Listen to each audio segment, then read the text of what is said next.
Hi friends, welcome to our channel. Brahmamudi serial next ఎపిసోడ్లో ఏం జరగబోతోందో ఈ వీడియోలో చూసి తెలుసుకుందాం. రాజ్ని చూసిన దుగ్గిరాల కుటుంబం అసలేం జరిగింది అని తెలుసుకోవడానికి ఈ వీడియోని స్కిప్ చేయకుండా ఎండ్ వరకు చూసేయండి. కావ్య రాజ్ని తీసుకొస్తానని చెప్పి వెళ్తుంది.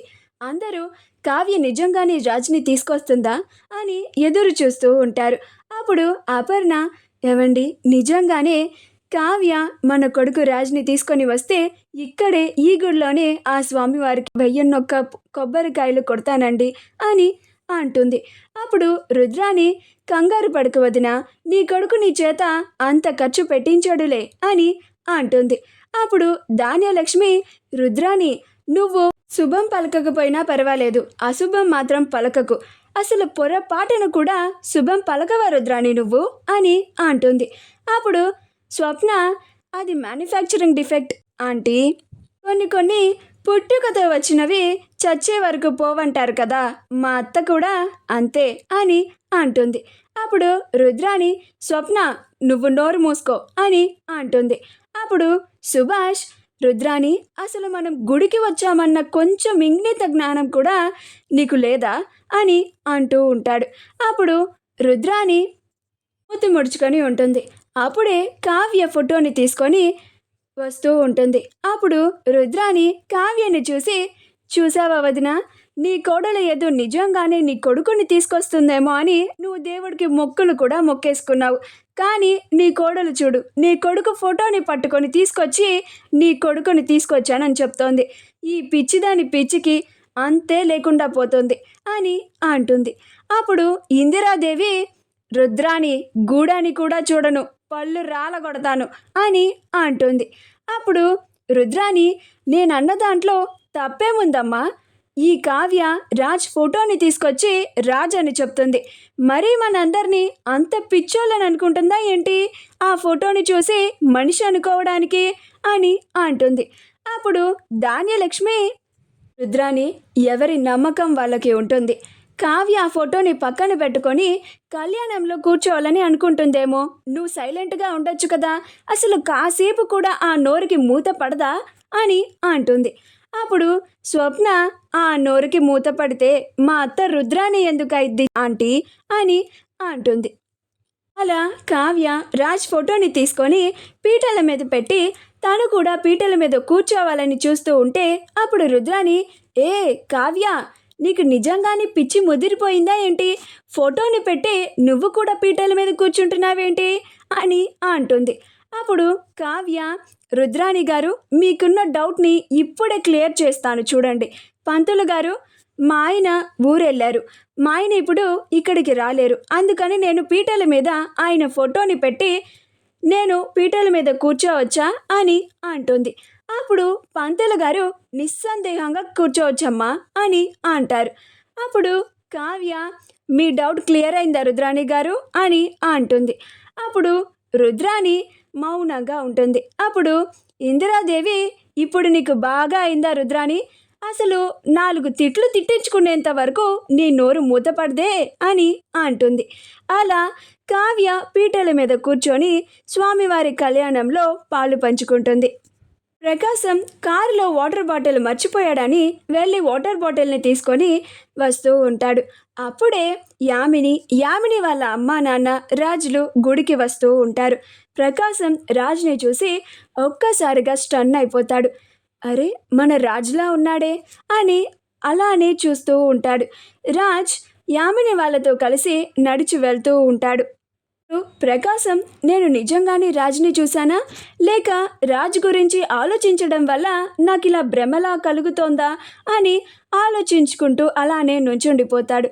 కాసేపటికి తేరుకొని, రాజ్ ఎందుకు కనిపిస్తాడులే, రాజ్ అయినా ఇక్కడికి రాలేడు కదా, నేనే ఏదో ఆలోచించుకుంటూ వేరే ఎవరినో చూసి రాజేమో అని అనుకొని ఉంటాను, సరేలే స్వామివారి కళ్యాణం స్టార్ట్ అవుతుందేమో, త్వరగా వెళ్ళాలి, లేకపోతే ఈ ధాన్యం నా మీద మండిపడుతూ ఉంటుంది అని అనుకుంటూ వచ్చేస్తాడు. యామిని వాళ్ళ అమ్మా నాన్నలు రాజులు కూడా స్వామివారి కళ్యాణం జరిపించే చోటికి వస్తారు. యామిని అక్కడ రాజ్ కుటుంబాన్ని చూడకుండా వాళ్ళు స్వామివారి కళ్యాణం జరుగుతోంది అని, వాళ్ళు కూడా ఆ కళ్యాణంలో కూర్చోవాలి అని జనం లాస్ట్లో నలుగురు కూర్చుంటారు. అలా స్వామివారి కళ్యాణాన్ని వీక్షిస్తూ ఉంటారు. దుగ్గిరాల కుటుంబం స్వామివారికి కళ్యాణం జరిపిస్తూ ఉంటారు. రాజు అక్కడే ఉన్న విషయం ఎవ్వరూ చూడరు. కాసేపటికి రుద్రాని తనకి కాల్ వచ్చిందని బయటికి వెళ్ళి వస్తుంది. అలా నుంచొని స్వామివారి కళ్యాణాన్ని చూస్తూ ఉంటుంది. అలా ఒకసారి తల వెనక్కి తిప్పి చూస్తే రాజ్ కనిపిస్తాడు. రాజ్ని చూసి రుద్రాని ఆశ్చర్యపోతుంది. ఏంటిది, నేను చూస్తోంది నిజమేనా లేకపోతే కళ అని తన చేతిని గిల్లుకుంటుంది. అమ్మో, ఇది నిజమే అంటే నిజంగానే నాకు రాజ్ కనిపిస్తున్నాడా అని అలానే రాజ్ని చూసి కన్ఫర్మ్ చేసుకొని వెంటనే ఈ విషయం అందరికీ చెప్పాలి అని స్వామివారి కళ్యాణం జరుగుతూ ఉంటే మధ్యలో కళ్యాణాన్ని డిస్టర్బ్ చేయకుండా స్వామివారి కళ్యాణం పూర్తయ్యేంత వరకు ఓపిక్గా అలానే ఉండి ఇంకా పంతులు గారిని అడిగి మైక్ని తీసుకుంటుంది. నేను మాట్లాడతాను, నాకు ఒకసారి మైక్ ఇవ్వండి పంతులు గారు అని అడిగి తీసుకుంటుంది. అప్పుడు అపర్ణ, ఇందిరాదేవి, స్వప్నలు అందరూ టెన్షన్ పడుతూ ఉంటారు. ఇప్పుడు ఈ రుద్రాని మైక్లో ఏం చెప్తోందో ఏంటో, ఈ రుద్రాని నోటికి హద్దు అదుపే లేకుండా పోతోంది. అసలు ఎందుకు ఇలా ప్రవర్తిస్తుందో అసలు ఎవ్వరికి అంతు చిక్కడమే లేదు అని అనుకుంటూ ఉంటారు.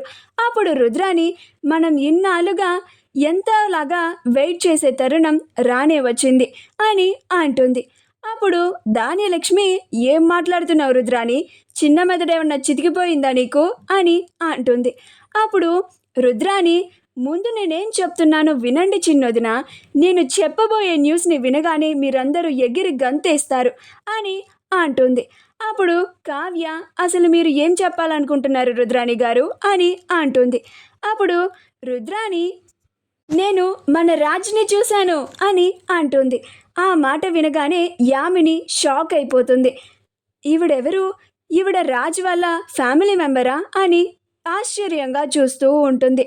అప్పుడు రుద్రాని, అవును, ఎక్కడో కాదు, మన రాజు ఇక్కడే ఉన్నాడు, అదిగోండి అక్కడ చూడండి అని వేలు చూపించి మరీ చూపిస్తుంది.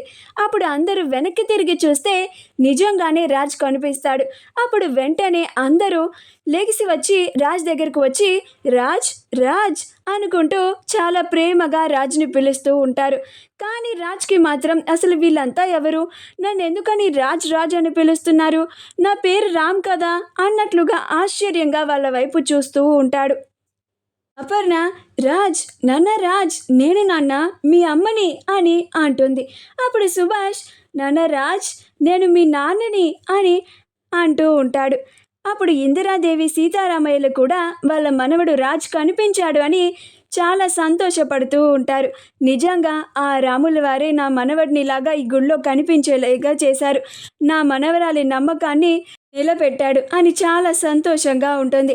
మా వీడియో కనుక మీకు నచ్చినట్లయితే లైక్ చేయండి, షేర్ చేయండి, మా ఛానల్ని సబ్స్క్రైబ్ చేసుకోండి, పక్కనే ఉన్న బెల్ ఐకాన్ని క్లిక్ చేయడం మాత్రం మర్చిపోకండి.